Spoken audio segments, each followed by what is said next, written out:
કે અત્યારે યુવાનોને મોબાઈલ ફોન અને ગેજેટ્સ કિશોરો અને યુવાનોને ઉપયોગમાં આવે છે, સમજો એ જરૂરી તો છે જ. ફરી વખત હું પણ એક સંત પણ છું અને સંત બન્યા પહેલાં મેં એન્જિનિયરિંગ પૂરું કર્યું છે. જ્યારે અમારા ગુજરાત આખા રાજ્યમાં એક પણ પ્રાઇવેટ કોલેજ નહોતી ત્યારે મેં મારું એન્જિનિયરિંગ પૂરું કર્યું 1991માં. એટલે હું મેન ઓફ સાયન્સ પણ છું. એટલે હું વિજ્ઞાનને પણ સમજી શકું છું, અધ્યાત્મને પણ સમજી શકું છું. તમારા સંતાનો યોગ્ય ઉંમરના થાય એટલે એને મોબાઈલની જરૂર છે, લેપટોપની પણ જરૂર છે, એને આઈપેડ ને આઈપોડ બધાની જરૂર છે. અને યોગ્ય સમયે ચોક્કસ અભ્યાસ માટે, વ્યવહાર માટે તમારે આપવું જ જોઈએ અને આપવાનું જ.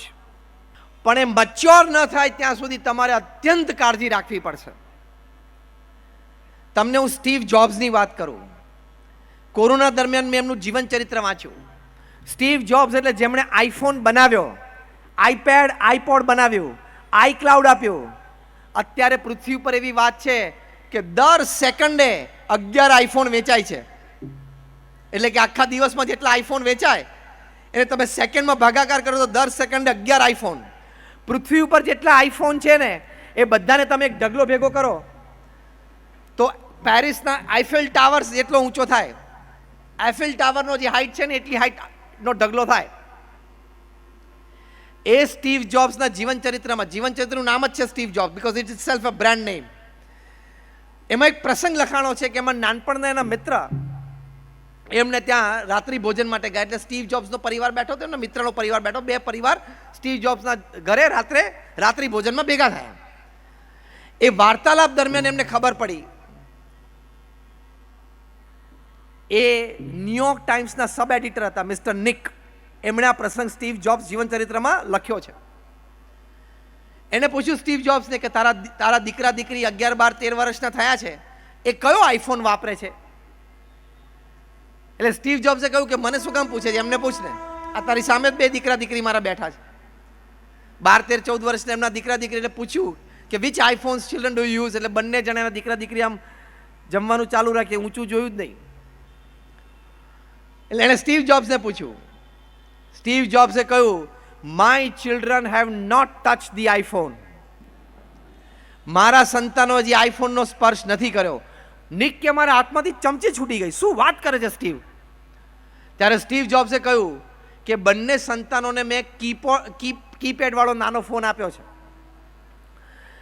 એ બંને સંતાનોને મેં અને મારા પત્નીએ સાથે બેસીને સમજાવ્યા કે જો તમારે આઈફોન જોતો હોય તો આ રહ્યો તમારો આઈફોન, પણ આ ફોન મેં બનાવ્યો છે, આની તાકાત શું છે મને ખબર છે. તમે જ્યાં સુધી પીડતા એટલે કે મેચ્યોરિટી નથી આવી ત્યાં સુધી આનો યથાર્થ ઉપયોગ તમને ખ્યાલ નહીં આવે અને તમારું જીવન બગડી શકે છે. અમારા બંને સંતાનોને મેં આ સમજણ આપી તો બંને રાજી ખુશીથી તૈયાર થાય કે અમે કીપેડ વાળો ફોન વાપરશું. જો સ્ટીવ જોબ્સ આ વાતને સમજી શકતા હોય, આપણે પણ આ વાતને સમજવી જોઈએ. હું તમે તમારા સંતાનોને સ્માર્ટફોન ન આપો એમ નથી કહેતો, પણ તમે એને સમજદારી તો આપો કે આની ભયંકરતા કેટલી છે. અને નેટ ઓન ફોન આપ્યા પહેલા તો 10 વાર વિચારજો. દિન પ્રતિદિન ક્રાઇમ્સ વધતા જાય છે. હમણાં જ કેસ બન્યો દિલ્હીમાં થોડા દિવસો પહેલા. આ નેટ ઓન ફોન 14-15 વર્ષનો છોકરો, એને ઓનલાઈન ગેમિંગ કર્યું. હવે ક્યાંથી ક્રેડિટ કાર્ડ નંબર એની પાસે આવી ગયો હશે, ક્યાંથી એના પપ્પાનો કોઈ પાસવર્ડ એના હાથમાં આવી ગયો હશે, whatever. In 1 hour he lost more than 40 lakh rupees. હવે શું કરવાનું બોલો? 40 લાખ એને ખોયા. હમણાં અમે બરોડામાં 10 દિવસ 5 દિવસ પહેલાં જ એક બહુ જ સારા પરિવારને, કારણ કે એના ફાધર બહુ સારા ક્લાસ 1 ગવર્મેન્ટ ઓફિસર હતા, એટલે એક સારો પરિવાર, શિક્ષિત પરિવાર. એનો દીકરો ડેન્ટિસ્ટ, એ ઓનલાઈન ગેમિંગમાં ચડી ગયો. હું તમને એમનું નામ નથી આપતો, પણ ઓનલાઈન ગેમિંગમાં ચડી ગયો. હવે આટલો સારો ડેન્ટિસ્ટ થયેલો છોકરો, એના પિતાએ એને પોતાના પેન્શનના પૈસામાંથી વડોદરા જેવા શહેરમાં ક્લિનિક કરી આપી કે ભાઈ એક સારું કરિયર શરૂ થઈ જાય. એ બધું ધૂળધાણી કરી નાખ્યું અને ઓનલાઈન ગેમિંગમાં 1.25 કરોડથી વધારે પૈસા એ ખોઈ બેઠો. એમાં એની 60 લાખ રૂપિયાની ક્લિનિક એને 3 લાખ રૂપિયામાં ગીરવે મૂકી દીધી. આ રિયલ એક બે પ્રસંગ મેં તમને નાના કયા.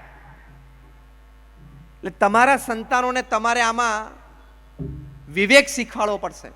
પ્રમુખ સ્વામી મહારાજને ન્યુયોર્ક એરપોર્ટ ઉપર એક પત્રકારે પ્રશ્ન પૂછેલો, બહુ સમજવા જેવો પ્રશ્ન છે અને ઉત્તર પણ સમજવા જેવો છે.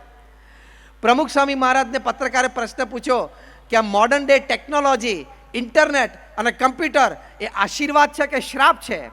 ત્યારે પ્રમુખ સ્વામી મહારાજ પોતાના વિશાળ અનુભવ અને શાણપણ પરથી ત્વરિત બોલ્યા કે વિવેકપૂર્ણ ઉપયોગ કરે તો આશીર્વાદ છે, વિવેક ચૂકી જાય તો શ્રાપ છે. આજની યુવા પેઢી ઓવર એક્સપોઝરના લીધે એટલી ચોખ્ખા શબ્દોમાં કહીએ તો એના મન એટલા નબળા થઈ ગયા તો ડિજિટલ ડિઝીઝીસ થાય છે. ખબર તમને?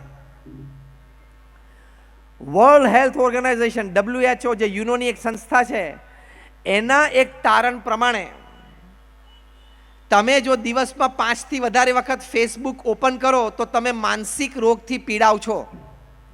It is a mental disorder. ફેસબુકનું ગુજરાતી નામ ખબર છે? કોને ખબર હોય આંગળી ઊંચી કરો તો.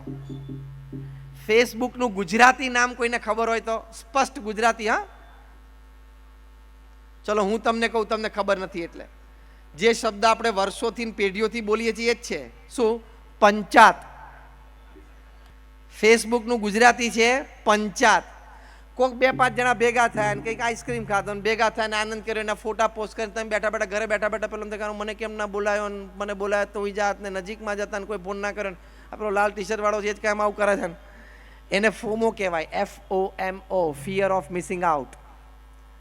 એની સામે જોમો મુવમેન્ટ ચાલી, જોય ઓફ મિસિંગ આઉટ, કે તમે તમારા મિત્રો 5 ભેગા થઈને આઈસ્ક્રીમ ખાધો ને તમને યાદ ના કર્યા, ધારો કે ભૂલી ગયા.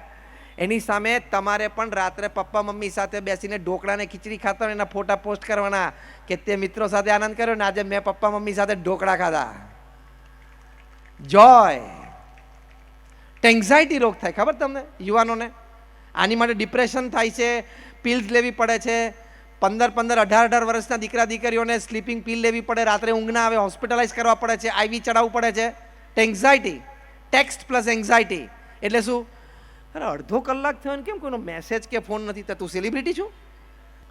એને ટેક્સ્ટ પ્લસ એન્ઝાઇટી કહેવાય. પછી બીજો એક રોગ થાય છે ટેક્સ્ટાફ્રેનિયા. ટેક્સ્ટાફ્રેનિયા એટલે શું? આમ થોડી વાર એમ થાય કે અરે મોબાઈલ વાઇબ્રેટ થયો લાગે છે નહીં, પછી ખિસ્સામાંથી કાઢીને જોવે, બધું ઓપન કરે, જેટલી આઈટમ ઓપન કરવાની હોય ને અંદર લાલ પીળા લીલા ભૂરા બટન બધા ઓપન, કાંઈ નથી, પાછો મૂકી દે. થોડી વાર એમ થાય કંઈક આવ્યું. અગેન શું યાદ રાખવાનું? તું સેલિબ્રિટી નથી, તારે ઇન્સ્ટાગ્રામ ઉપર 1 મિલિયન ફોલોવરશીપ નથી, એટલે તારે અડધો કલાકે ઝાટકા વાગે નહીં. ખબર છે ને? ટેક્સ્ટાફ્રેનિયા. આજના યુવાનોને એક મેનર્સ, એટલે આના લીધે છે ને સોફ્ટ સ્કિલ અને મેનર્સ પણ જતા રહે. એક બીજો રોગ છે, ખબર છે?